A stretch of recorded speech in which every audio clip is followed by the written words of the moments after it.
Estamos caminhando em um riacho seco, morto. E a gente vê que é uma calha, uma depressão no terreno. E como foi criada essa depressão? Pela ação geológica da terra, que fez a movimentação criando relevo. Altos, baixas, depressões, serras, que são elevações. E aí a água da chuva se precipitou na terra. E a água corrente foi criando essa calha do riacho. Então foram várias ações para que isso acontecesse. O relevo, que é da ação geológica do planeta, que o planeta Terra é um planeta, como acontece com todos os corpos celestes. E todos os corpos que existem na Terra são formados por átomos.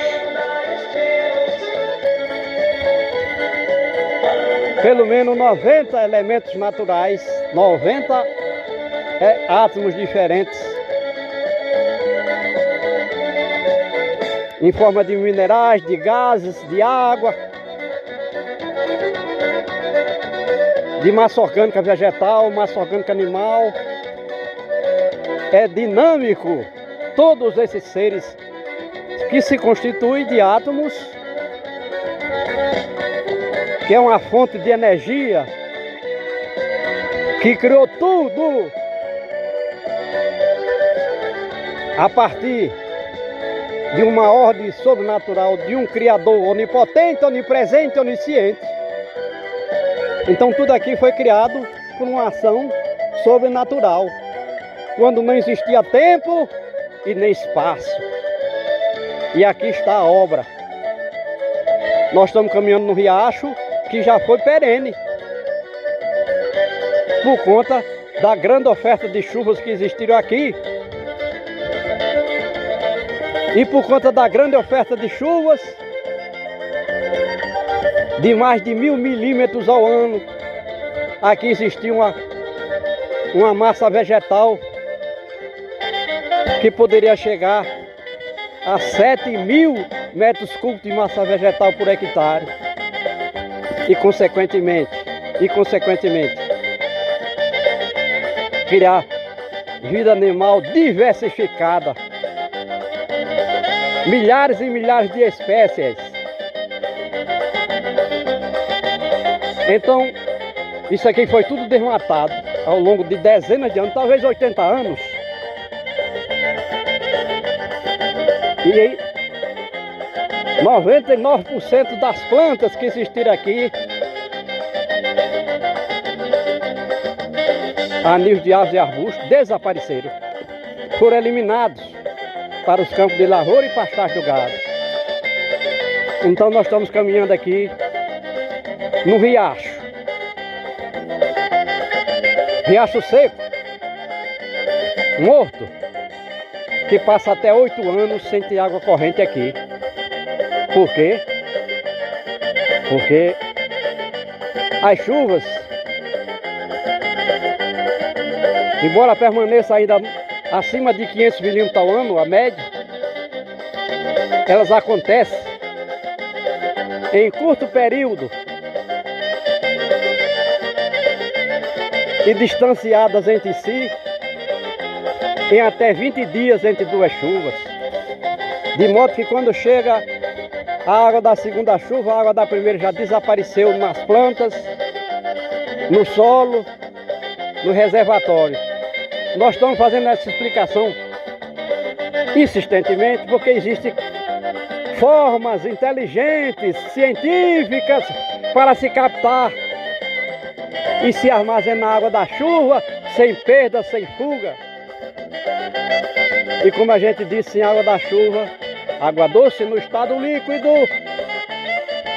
não existe vida aqui fora dos oceanos. E até mesmo os oceanos vão, não digo secar, mas vai perder a capacidade de assimilar os recursos que são carreados pela água das chuvas para alimentar os animais dos oceanos e até criar outras formas de vidas, como sejam águas e plantas nos oceanos. Então nós estamos chegando aqui no riacho, chegamos aqui nessa pedra. A crosta terrestre é formada de solo, subsolo e rocha matriz. Então aqui está aflorada a rocha matriz, lajedo. E o que acontece com a água das chuvas na formação desse riacho era que essa água penetrava em grande abundância nesse terreno, favorecido pela raiz das árvores, e ela se infiltrava aí e criava um lençol de água subterrânea, porque toda a água da terra veio ou vem de um regime de chuvas. E ao criar esse lençol de água subterrânea, quando parava as chuvas, essa água estava armazenada aí nas plantas, nas raízes das árvores e no chão, e criava as fontes de água, que aqui a gente chama de olho d'água. Ou seja, o excesso de água que era armazenado aflorava na superfície da terra, mantendo esses riachos e rios perenes, com água corrente o tempo todo. E de repente, o homem desmatou tudo, acabou com todas as plantas, a nível de árvore e arbusto. E também, e consequentemente, desapareceram os animais.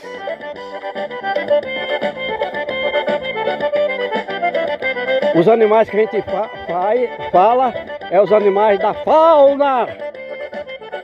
Não existia menos de 1000 espécies. Aqui se consideravam também que o inseto é animal. E aqui a gente vê que é um terreno arenoso.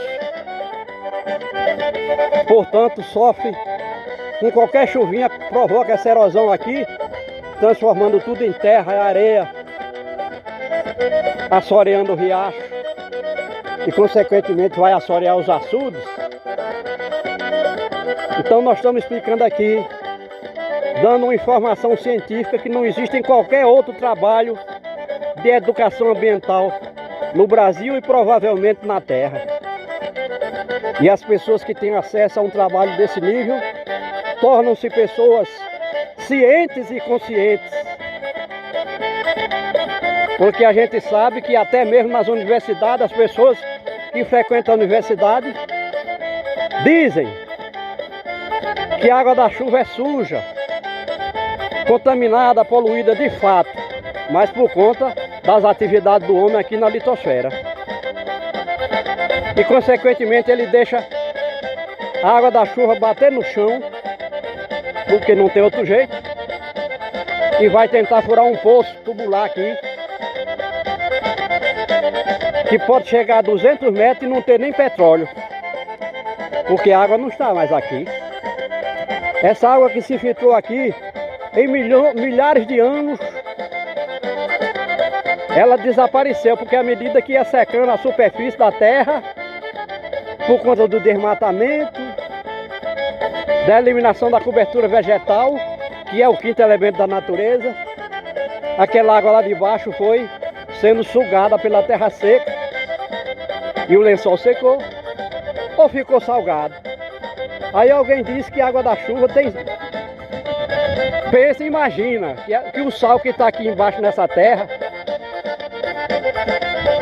ou que está aqui na superfície, que é o nitrato e cloreto de sódio, veio da chuva.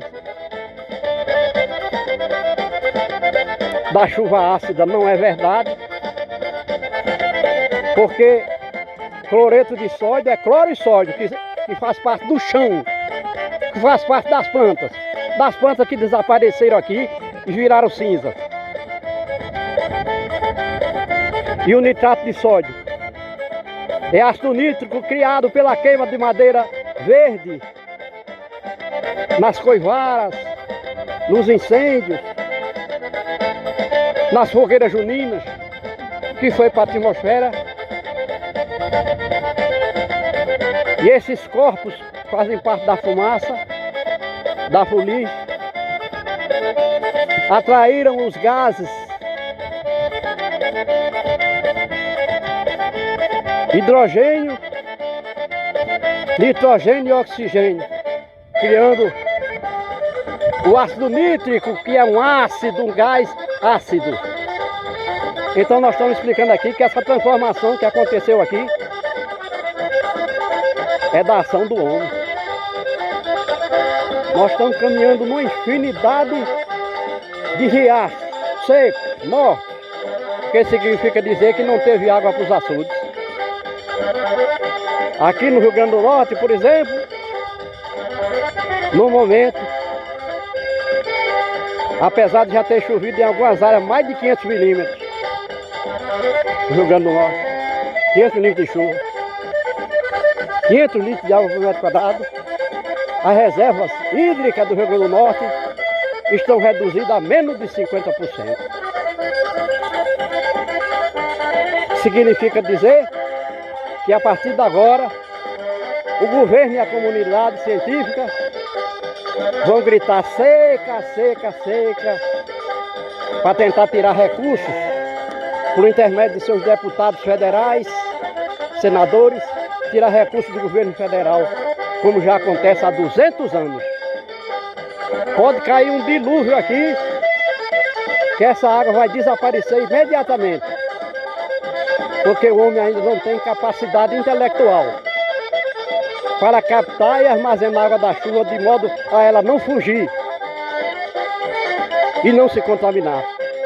Mas existe tecnologia sim para isso, e não existe outra forma de se disponibilizar de água nessa área do planeta para afogar a maldita seca e apagar o fogo do aquecimento global que está em andamento e vai crescer progressivamente até que a água fuja totalmente daqui. A água que o homem deposita em açude, barreiro, barragem e outras desgraças que ele chama de tecnologia, como é o caso da cisterna, que o homem capta a água da chuva por intermédio do telhado da casa. O telhado imundo da casa, que mora rato, lagartixa, cobra, toda a qualidade de desgraça tem ali, toda a qualidade de insetos. Falando em inseto, está aí a borboleta. E micro-organismos. Os insetos, principalmente os insetos hematófagos, que tem o corpo do homem como fonte de alimentação, onde o inseto vai depositar no sangue, na corrente sanguínea do homem, o micro-organismo da zika, que atrofia o cérebro das pessoas, principalmente dos embriões que estão nas mães, na barriga das mães grávidas.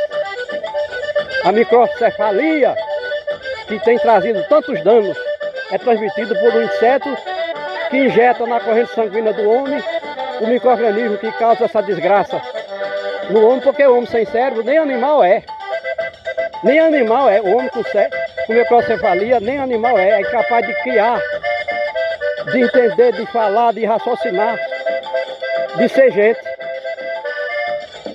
Pois bem, esse inseto que é das matas, mas a partir do momento que o homem destrói as matas, o inseto vai para a casa do homem, porque lá tem tudo que o inseto precisa. Tem o abrigo, nos telhados, nas paredes de barro, que é chamado de casa de taipa, onde o besouro barbeiro, que é um inseto hematófago, destruiu o sangue de muita gente aqui nessa área do Nordeste. O barbeiro, que a gente sabe que é um besouro, é um inseto hematófago, que é das matas, ou seja, bicho do mato, veio para a casa do homem e ali encontrou sua fonte de alimentação principal, que é o sangue humano.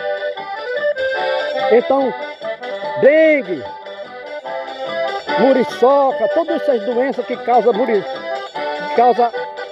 doenças do homem, são provocadas por insetos que, ao picar o homem na coleta do sangue, injeta na corrente sanguínea o micro-organismo que vai causar essa desgraça no sangue humano.